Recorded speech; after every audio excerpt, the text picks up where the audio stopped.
Si on n'avait pas la mission bassin minier, comment on ferait? Quel est l'endroit où on peut avoir tout le monde autour de la table pour discuter des grandes stratégies du territoire? Pour exister, il faut peser. C'est ce que nous a amené également cette mission bassin minier, c'est ce qu'elle nous a fait prendre conscience. On va de l'avant, j'ai l'impression qu'on a cette image aussi maintenant où c'est un territoire qui va de l'avant. Ce territoire a pu montrer à la face du monde qu'il avait eu raison de croire en son avenir. Il faut de l'ambition. Il faut de l'ambition.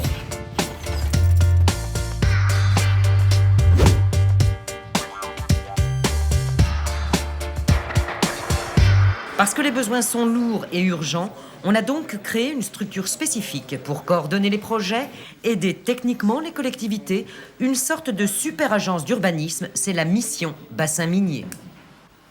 C'est pas du tout un machin. En plus, c'est un organisme qui aura pour mission de mettre en synergie, comme on dit, les différents organismes qui s'occupent aujourd'hui du bassin minier. À la fin de la décennie des années 90, on avait bien pressenti qu'on était 10 ans pour la fermeture, et si on ne prend pas les choses en main, ça va s'oublier, ça va se perdre. Et du coup, l'idée de structurer les choses, en 2000, ça a été important. Les houillères nous quittaient, la grande entreprise nationale partait sans un regard en arrière.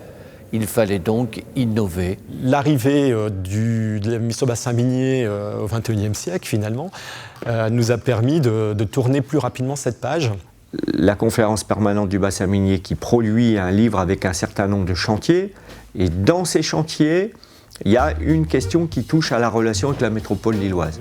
Et j'ai proposé à Pierre Mauroy de venir dans le bassin minier rencontrer les élus du territoire minier. Il est venu à Vingles, dans un gymnase qu'on avait aménagé et qui a été un moment extrêmement intéressant, où chacun faisait un peu une forme, pour une part de déclaration d'amour, pour une part de méfiance, quoi. En gros, c'est envoyez-nous des signaux positifs. Je pense que tous les élus ou les partenaires avec lesquels nous travaillons mettent de côté dans cette mission bassin minier leur appartenance politique parce que nous voulons vraiment travailler pour nos populations. Je tiens à rappeler l'engagement historique et exceptionnel de la région envers la mission bassin minier, puisque la région était à l'origine même de la mission bassin minier. Lui les compare aux pyramides de Khéops en Égypte. D'abord parce qu'à 50 cm près, elles ont la même taille. Ensuite parce que toutes les deux pourraient être inscrites au patrimoine mondial, une idée qu'il a lancée dans les années 90 et qui en avait fait sourire plus d'un. Un terrain tellement vaste en tant que paysage culturel industriel, ça c'était, on peut dire, un challenge. Des années qu'ils attendaient ça. Alors à l'annonce de l'UNESCO, c'est l'explosion de joie au QG de cette association qui a toujours milité. 5 minutes En 5 minutes de débat à l'UNESCO, le travail de 10 longues années est enfin récompensé. J'ai organisé la réunion à Saint-Pétersbourg et donc ils ont même pleuré pendant la séance. C'était très émouvant. Est-ce qu'on est capable de gérer ça avec une logique d'excellence sur l'architecture, sur la nature, etc. Et si on n'avait pas eu la mission bassin minier, on n'aurait jamais obtenu l'inscription. La mission bassin minier qui a la responsabilité justement exactement du périmètre du bien est vraiment l'interlocuteur identifié, unique. C'est formidable pour ces jeunes qui souvent ne sont pas très fiers d'être des habitants de ce site, que tout à coup d'être comparables au Taj Mahal, d'être comparables à la barrière de corail du Pacifique. Il y a dans cette reconnaissance une étape décisive pour la survie, la mémoire et en quelque sorte l'ambition du bassin minier.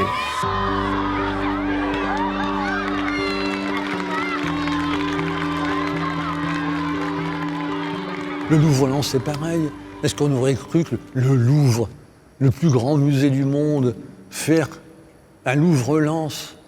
Non mais enfin, combien de personnes ont dit mais personne ne va venir voir? J'ai senti que il y a plus que de l'histoire ici, il y a des gens. Au niveau culturel, il n'y a pas assez de culture dans notre ville. Et le Louvre, ça va changer tout parce qu'il fallait aller jusqu'à Lille ou bien même jusqu'à Paris pour pouvoir avoir un peu d'art dans notre ville. On a peur... Enfin, on ne sait pas ce que ça va donner. Si ça va donner de l'emploi, tout ça, c'est bien. Un travail considérable pour voir naître ces deux moments incroyables la même année. Je sais qu'il y en a qui ont pleuré, ils me l'ont dit beaucoup. Au milieu des costumes cravates, un casque et un bleu de travail. Une délégation d'anciens mineurs a été conviée et c'est avec l'un d'eux que François Hollande contemple la liberté guidant le peuple d'Eugène Delacroix. C'est le mouvement populaire, ouvrier, qui se libère, et la liberté qui le guide. Donc ici, forcément, il est à sa place. Exactement.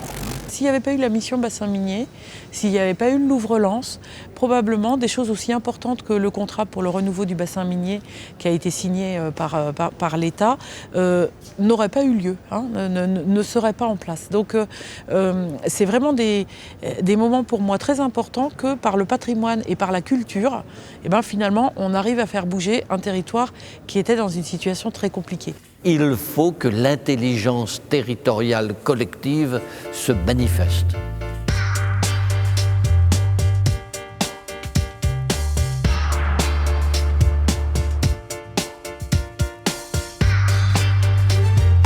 Alors pour mieux comprendre, il y a eu un petit voyage en hélicoptère, donc organisé par le président de région. Et là, il y a eu une sorte d'évidence. C'est pas du tout l'image qu'on avait. On imaginait une chose encore industrielle, minière, très urbaine, et on s'est rendu compte qu'il y avait une très forte présence végétale.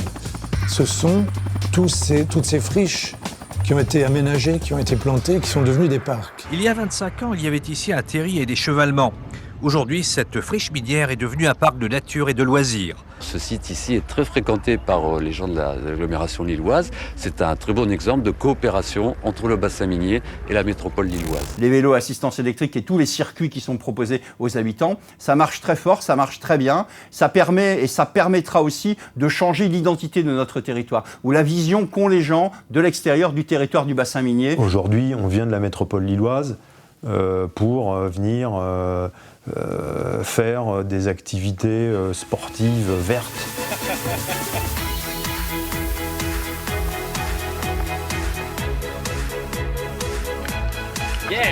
La pratique du sport, au-delà du plaisir de faire le sport, est un magnifique outil de communication.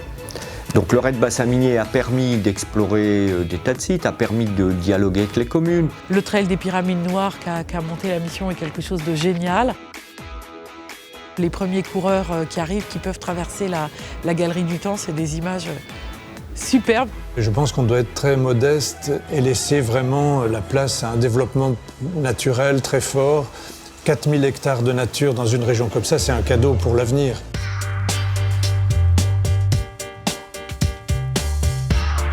Comme bon nombre de Français ou d'architectes, je voyais le bassin minier, son architecture comme quelque chose qui se répète tout le temps, qui est tout le temps la même chose. Et en fait, pas du tout. C'est évidemment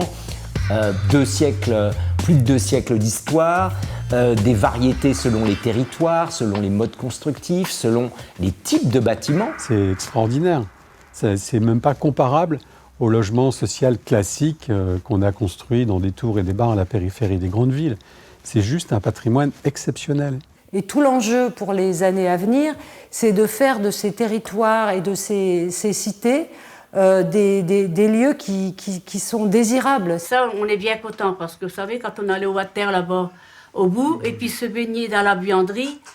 Là, tout le long, il y a le cabinet, là, le water, et après il y a la salle pour faire la cuisine et tout, pour la lessive. Oui, la vie est bien différente. Le chauffage central est installé et la salle de bain intégrée au logement. On est loin de la vie d'autrefois.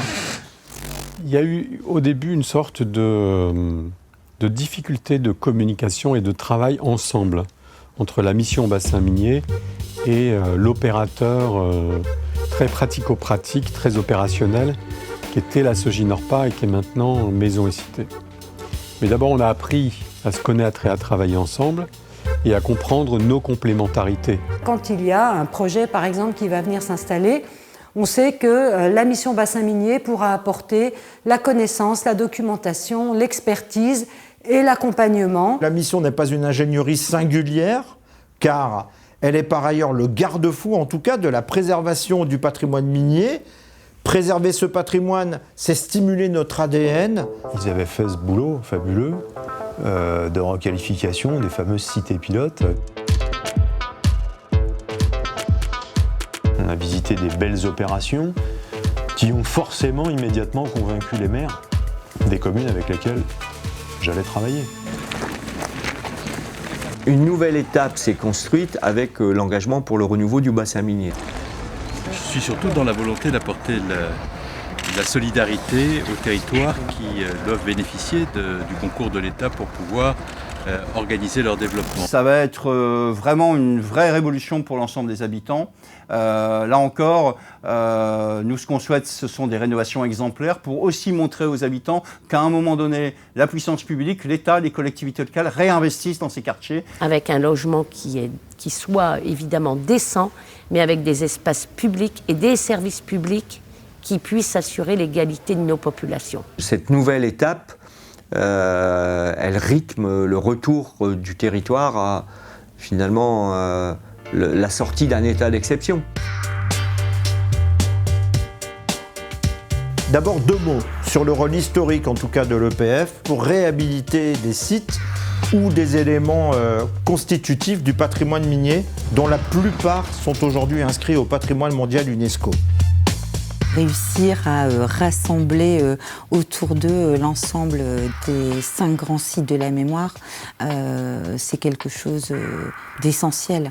Mettre autour de la table l'ensemble et leur dire, parler d'une seule voix, essayer d'échanger, essayer d'avoir des bonnes pratiques en matière de communication, en matière d'accueil des publics, en matière de savoir-faire, de médiation, des projets communs. Voilà, aujourd'hui, vous êtes dans un bâtiment qui s'appelle Pixel, mais donc arrivent ici des petites start-up, des petites entreprises qui travaillent dans l'informatique, dans le numérique, etc.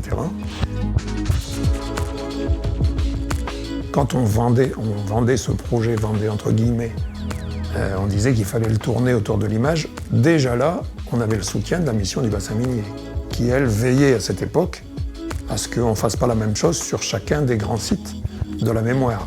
À Los Angeles, le site du 11-19 revit grâce aux artistes et aux spectacles qui gravitent autour de cultures communes classées scène nationale. Bienvenue à Bruay-la-Buissière, dans la plus vieille cité du bassin minier. On passe d'une cité des électriciens qui était dans un état de délabrement et d'abandon quasi total à une cité rénovée, réhabilitée, restaurée et qui retrouve de la vie surtout. On soudait des grillages pour empêcher les pigeons de rentrer dans le site. Et Pierrot bricolait à la machine et à ce coup, je dis « Ah, elle tourne !» Et le jour où on a fait tourner les molettes, il y avait 300 personnes sur le site, alors qu'on n'avait prévenu personne. Les gens accouraient en voyant tourner les molettes. C'était vraiment un symbole extraordinaire. S'il n'y avait pas la mission bassin minier, est-ce que nous aurions forcément des relations aussi simples avec les 4 autres grands sites miniers ?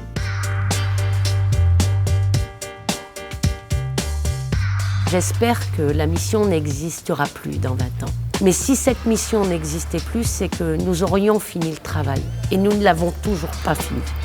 Donc je pense vraiment qu'il faut accélérer. Alors je crois qu'il ne faut surtout pas qu'on se repose sur nos lauriers. Donc le Louvre-Lens, il existe, il est magnifique. Le classement au patrimoine mondial, on l'a eu, c'est magnifique. On se dirige tranquillement vers les 10 ans de ces grands moments. Si les populations ne sont pas associées au projet que nous voulons porter, eh bien nous ne réussirons pas.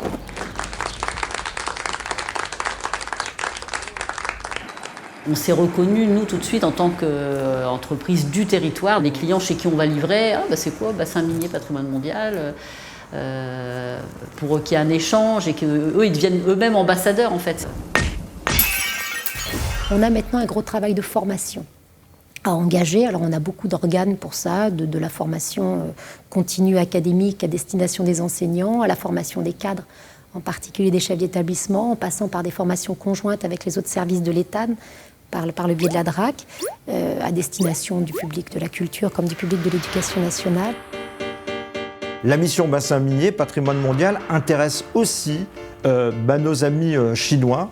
Et il serait intéressant en tout cas d'étudier comment cette opportunité pourrait être exploitée au mieux en matière de tourisme, en lien avec nos offices de tourisme, mais aussi la mission du Louvre-Lens. C'est un territoire qui a une histoire très très forte, qui n'est pas une histoire à l'eau de rose. Et donc c'est puissant ça. Et en tout cas, je pense que les gens du territoire sont fiers d'être du bassin minier. Depuis une vingtaine d'années, on a relevé la tête, on s'est remis en situation de se projeter dans l'avenir. Et vraiment, s'il y a une conclusion à ça, c'est que pour moi, la mission bassin minier a été absolument centrale dans ces processus-là.